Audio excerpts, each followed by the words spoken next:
long to see men, women, and children free of the burdens of ignorance, poverty, hunger, and disease. In our daily lives, we have a choice to make a difference or a choice to do nothing. We are called in John 13 to be God's disciples, to love others as God loves us. Through missions, this is possible.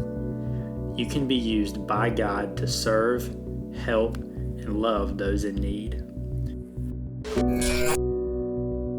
Through this opportunity, we can change the world. Let's leave the world a better place than we see it now.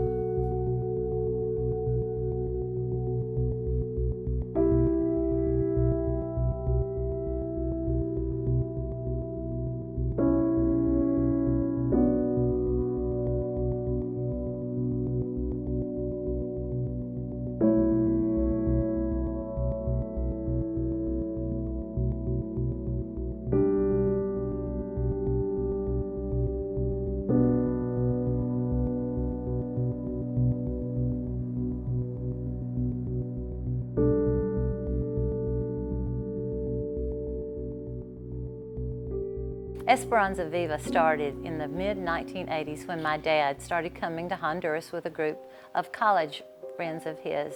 There were some that had started a little mission on further down the road from where we are now. And while my dad was on that board, he became very interested in the spiritual aspect of the Hondurans. The people at that time were fairly sad. This was an isolated area of Honduras, very hard to get to. The roads were terrible. And so to get here took about twice as much time as it does now. And once you got here, the electricity was off and on, the water was off and on. It was a very difficult week to be here. You could pretty well count on being sick while you were here at some point during that time, because it was just not the same standards that we're used to having at home. But it was always so rewarding because we began to develop relationships with so many wonderful Christian people here. I know the first people that I met when I came, it seemed like they were never smiling. Life is just really hard, and it was a struggle just to get the wood that they needed to make a fire and find the beans and dry them in the road, and just to have enough to give their family something to eat.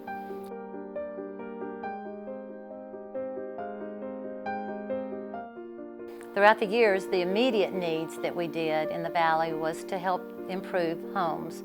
We helped to build homes, put concrete floors in the existing homes, put new roofs on their houses, just to get clean water into the areas. And that's sort of been a lot of our emphasis.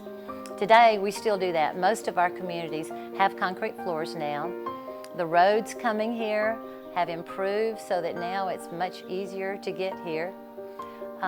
We've kind of gone back and looking as we're improving things with the people here, what was really most needed. And we kind of came to the understanding that education is really where we needed to put some emphasis, along with the other things that we were doing.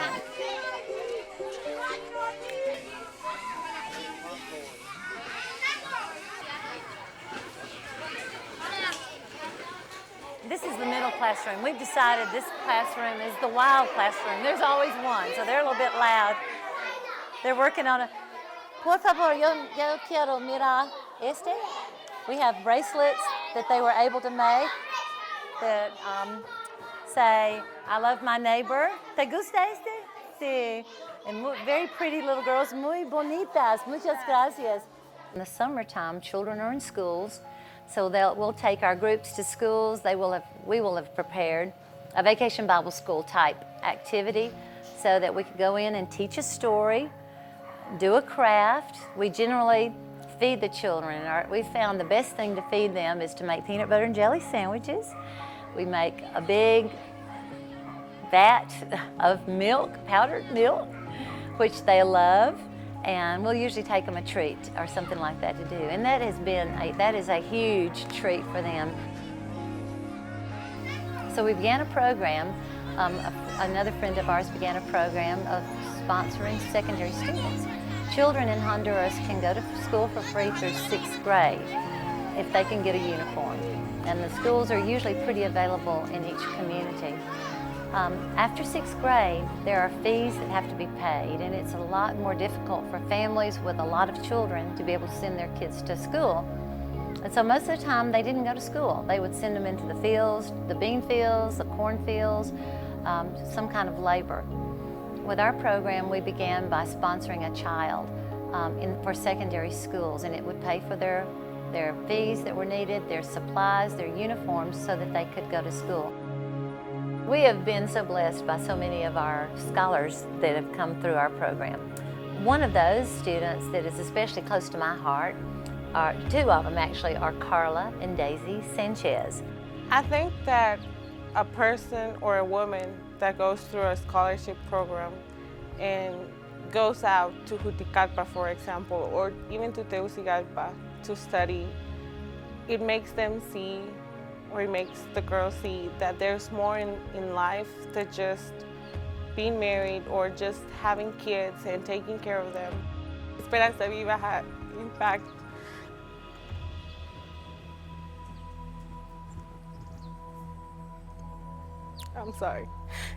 it had impacted my life and my family in a positive way.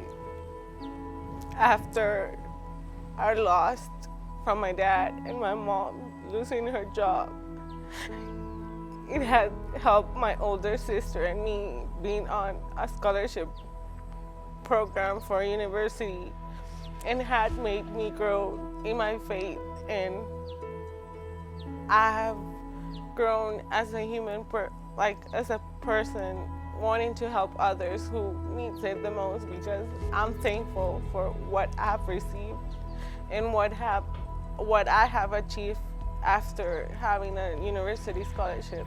The biggest thing Esperanza Viva, Living Hope, has brought is hope, more than anything else that we do. And we see that so much in our students, because students now, they're young and they know of someone that lived in their village that went to the university and graduated and is a university graduate and has a good job. And so they see that now, I have a chance. There is a chance that I could go to the university, that my dreams could come true.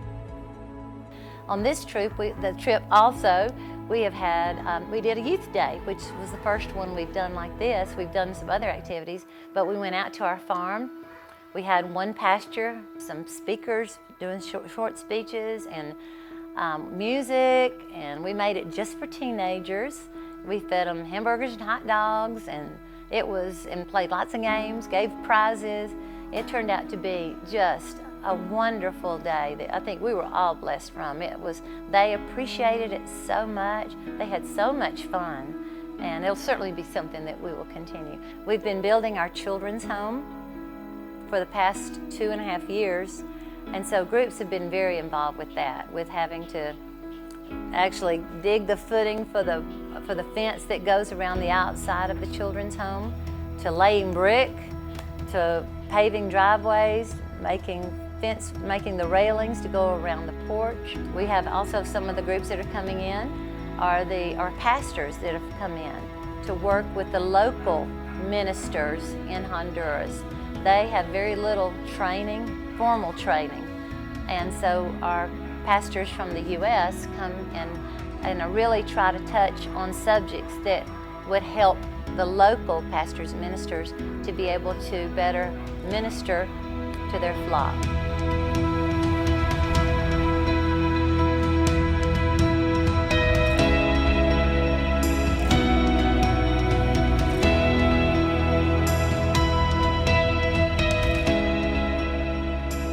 Opened our children's home at our dedication in January of 2017.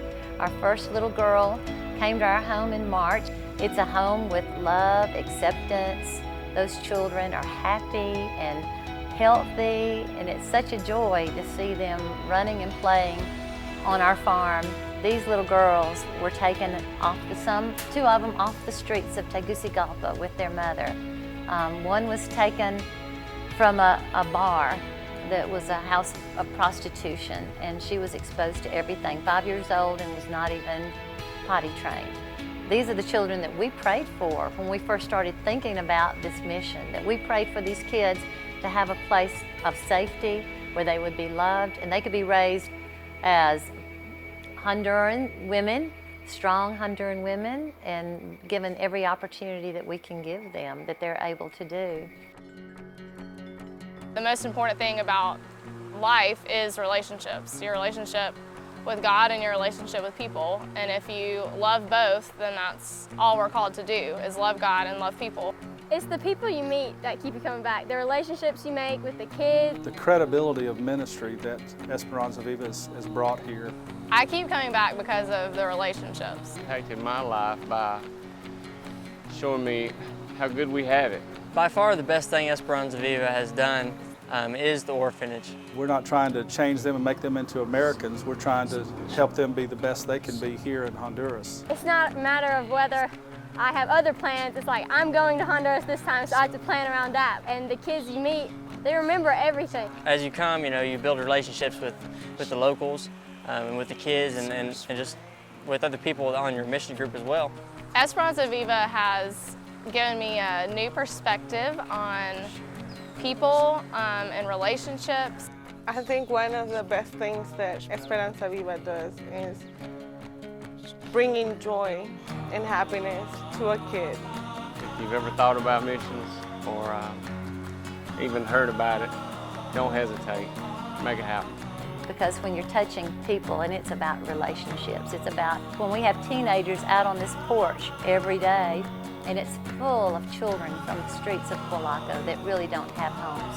And they come in, and they come on this porch, and all these kids, the American kids come and just love them and hug on them, play games with them, just show the love of Christ, the love that they don't get anywhere else. As Christians, our job is to go into the world and to do what we can to spread the gospel and to ease the suffering of those around us.